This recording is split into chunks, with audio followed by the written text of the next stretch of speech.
जय दोस्तों, वंदे मातरम। देखिए, मुनव्वर फारूकी का मैं कभी भी फ़ैन नहीं रहा। जिस प्रकार की कॉमेडी वो करता है, वो कॉमेडी मुझे समझ में भी नहीं आती और पसंद भी नहीं आती। अब आप अगर ये कहने वाले हैं कि भाई जब समझ में नहीं आती तो पसंद कैसे आएगी, तो इसका उल्टा सुन लीजिए कि वो मुझे पसंद नहीं आती इसलिए मैं उसको समझना भी नहीं चाहता। ठीक है। अब ऐसे में जब लॉकअप शो की घोषणा हुई और उसमें पता चला कि भैया मुनव्वर फारूकी भी आने वाला है और शो की होस्ट कंगना रनौत है, जो कि खुलकर मुनव्वर फारूकी का विरोध करती थी, तब कहीं ना कहीं मेरे दिल में जो कंगना के लिए जगह थी वो थोड़ी सी कम हो गई। क्योंकि देखिए, ये बात शुरू में ही तय थी कि इस शो के जरिए कहीं ना कहीं किसी ना किसी तरीके से मुनव्वर फारूकी, जो कि काफ़ी ज़्यादा कंट्रोवर्शियल कैरेक्टर है, उसको कहीं ना कहीं दूसरे तरीके से मोल्ड किया जाएगा। और अब जबकि हम इस शो के अंत में खड़े हुए हैं, वैसे मैं इसको फॉलो नहीं कर रहा हूँ, पर जो चीज़ें मीडिया में सामने आती हैं उनके आधार पर हम ये बात कर रहे हैं कि जब हम इस शो के अंत पे खड़े हुए हैं तो आप देखेंगे कि मुनव्वर फारूकी की जो इमेज है वो घुसते टाइम क्या थी और अब अंत जब आया है तब क्या बन गई। ठीक है, हम ये मान लेते हैं कि जो चीज़ें उन्होंने अपने जीवन को लेकर बताई हैं वो सच है, सही है, कोई बात नहीं है उसमें। लेकिन क्या इन सच्चाई के आधार के ऊपर जो चीज़ें आपने पास्ट में खुद करी हैं, जिस प्रकार से आपने आराध्यों का मजाक उड़ाया, जिस प्रकार से आपने हिंदुओं के खिलाफ जो इवेंट्स हुए हैं उनके ऊपर आपने सवाल उठाए हैं, क्या वो सब पाप धुल जाएंगे? ये बात एक सोचने वाली है। क्या, या फिर जब आप अगली बार इस इंसान का कॉमिक शो देखेंगे और वो आराध्याओं की बेइज्जती करेगा, तब क्या आप ये सोचकर उसको छोड़ देंगे कि अरे चलो ठीक है, बेचारे के साथ बहुत गलत हुआ? किसी इंसान के व्यक्तिगत जीवन में जो कुछ भी हुआ है, इसका मतलब ये नहीं है कि वो जीवन में अपने दूसरों के साथ भी कुछ गलत व्यवहार करे।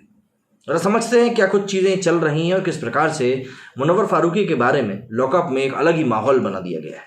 लॉकअप में जब एक तस्वीर दिखाई गई तो उसके ऊपर मुनव्वर फारूकी ने कहा कि ये मतलब कि उनकी शादी और उनके बच्चे के बारे में, कि ये ऐसी चीज़ है जिसके बारे में सोशल मीडिया पर या ऐसे प्लेटफॉर्म पर बात नहीं करना चाहता। मैं और मेरी बीवी साथ नहीं रहते, मुझे ये चीज़ें 2 साल से खा रही। इसके बाद जनवरी 2007 का एक दिन था, दादी ने कोने में ले जाकर बताया कि तेरी माँ ने जहर पी लिया है। किसी को बताया तो हमें परेशानी हो जाएगी। डॉक्टर ने बताया था कि माँ ने 8 दिन से कुछ नहीं खाया। इसके अलावा जब मैं 6-7 साल का था, तब से लेकर 11 साल तक होने तक मेरा यौन शोषण हो रहा था। इसमें मेरे परिवार के 2 रिश्तेदार भी शामिल थे। ये कुछ ऐसे सीक्रेट्स हैं उस मुनव्वर फारूकी के, जो अपने हिंदू फोबिक कॉमेडी के लिए कुख्यात है। फारूकी के ये सीक्रेट OTT प्लेटफॉर्म पर चल रहे एकता कपूर के रियलिटी शो लॉकअप में सामने आए हैं। अभिनेत्री कंगना रनौत इस शो की होस्ट हैं। फारूकी ने अपने सीक्रेट रिवील करके शो में और शो के बाहर खूब तारीफें पाई। उसकी छोटी छोटी क्लिप्स जगह जगह पर वायरल हो रही, जिसमें कि इमोशनल बैकग्राउंड म्यूजिक भी होता है और इन खिलासों से उसके फैन फॉलोइंग में भी तेजी से इजाफा हो रहा है। ये सब तब हो रहा है जब इस शो से पहले तक फारूकी को देश भर में अपने हिंदू घृणा के कारण विरोध का सामना करना पड़ रहा था। आपको याद होगा कि मुनव्वर फारूकी ने भगवान श्री राम और माता सीता पर अभद्र कॉमेडी करके खुद को एक स्टैंड अप कॉमेडियन के तौर पर स्थापित किया था। उसने प्रधानमंत्री नरेंद्र मोदी, गृह मंत्री अमित शाह के खिलाफ भी खासा माहौल बनाया था। हिंदू घृणा से सारे वीडियोज वायरल होने के बाद हिंदू संगठनों के दबाव में उस पर कार्रवाई हुई। उसे लंबे वक्त तक जेल में गुजारना पड़ा। इसके बाद से उसका ग्राफ लगातार नीचे जा रहा था। गुजरात हो या गोवा, हर जगह पर उसके शोज कैंसिल हो रहे थे। दिलचस्प बात यह है कि जनवरी 2021 में फारूकी की गिरफ्तारी के बाद उसके शोज रद्द होने की खबरें दिसंबर तक लगातार आ रही थी। लेकिन इसके बाद अचानक पता चलता है कि चूंकि वो साल के सबसे विवादित चेहरों में से एक है, उसे लॉकअप नाम के एक शो में लाया जा रहा है। और ऐसे में इस शो की टाइमिंग और इन कथित सीक्रेट्स के जरिए फारूकी का हिंदू फोबिया को दबाने की कोशिशों के तौर पर भी देखा जा रहा है।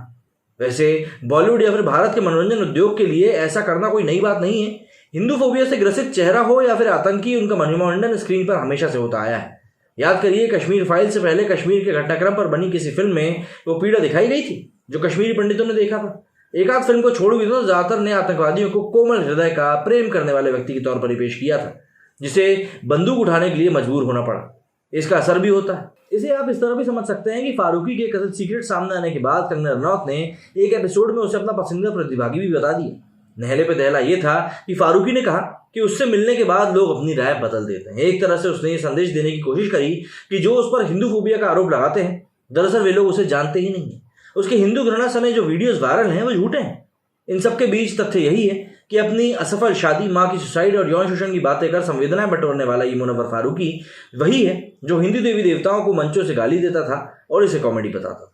जिस तरह से लॉकअप से मुनव्वर फारूकी की खबरों को सोशल मीडिया पर प्रसारित किया जा रहा है, उससे भी शो के निर्माताओं की नीयत पर सवाल उठते हैं। शो में उसके कॉमेडी पंच, खेल स्ट्रैटेजी, सादगी, सबको बाकी प्रतिभागियों से हटकर दिखाया जा रहा है। जितना प्रमोशन फारूकी का सोशल मीडिया पर हो रहा है, उतना शायद ही सोशल मीडिया पर 1 मिलियन फॉलोअर वाली अंजलि अरोड़ा या टीवी इंडस्ट्री की मशहूर करणवीर बोहरा जैसे अन्य प्रतिभागियों का नहीं हो रहा। इतना ही नहीं, वे प्रतिभागी जिनके सीक्रेट्स फारूकी जैसे ही हैं, उनको भी उस तरह का स्पेस नहीं मिल रहा। मेरा आप सभी को यहाँ पर ये बातें बताने का मतलब सीधा सीधा सा ये है कि मैं आपको समझा सकूं कि हमारा जो मनोरंजन उद्योग है वो कैसे हमारे इमोशंस के साथ खेलता है, कैसे एक हिंदूफोबिक व्यक्ति को पीड़ित की तरह पेश करता है और ये मैसेज देने की कोशिश करता है कि ये तो एक बेचारा है, दुनिया का मारा है, दुनिया की तमाम दुश्वारियों को भोग चुका है, ताकि अगली बार जब मुनव्वर फारूकी मन से आपके आराध्यों का मजाक उड़ाए तो आप उसे बेचारा समझें और मतलब उसकी बाकी जो चीज़ें हैं जो पुराने वक्त में वो कर चुका है उनकी तरफ गौर ही ना करें। जाहिर सी बात है जो चीज़ें दिख रही हैं वो चीज़ें आप खुद ही लगेगा कहीं ना कहीं कि यार ये एकदम से क्या माहौल बन गया। कंगना रनौत जो कि हमेशा उसके विरोध में रहती थी आज उनके लिए फेवरेट हो गया है। भाई मैं यहाँ पर ऐसा नहीं कि मैं मुनव्वर फारूकी के विरोध में हूँ, लेकिन मैं ये जानना चाहता हूँ कि भाई जिस तरीके से पूरा माहौल बन रहा है, माहौल में एकदम से ध्रुवीकरण कहाँ से आ गया। यदि आप इस बारे में कुछ कहना चाहते हैं तो बिल्कुल कमेंट सेक्शन आपके लिए खुला हुआ है। मेरे वीडियो फिलहाल इतना ही। जय हिंद। चलो।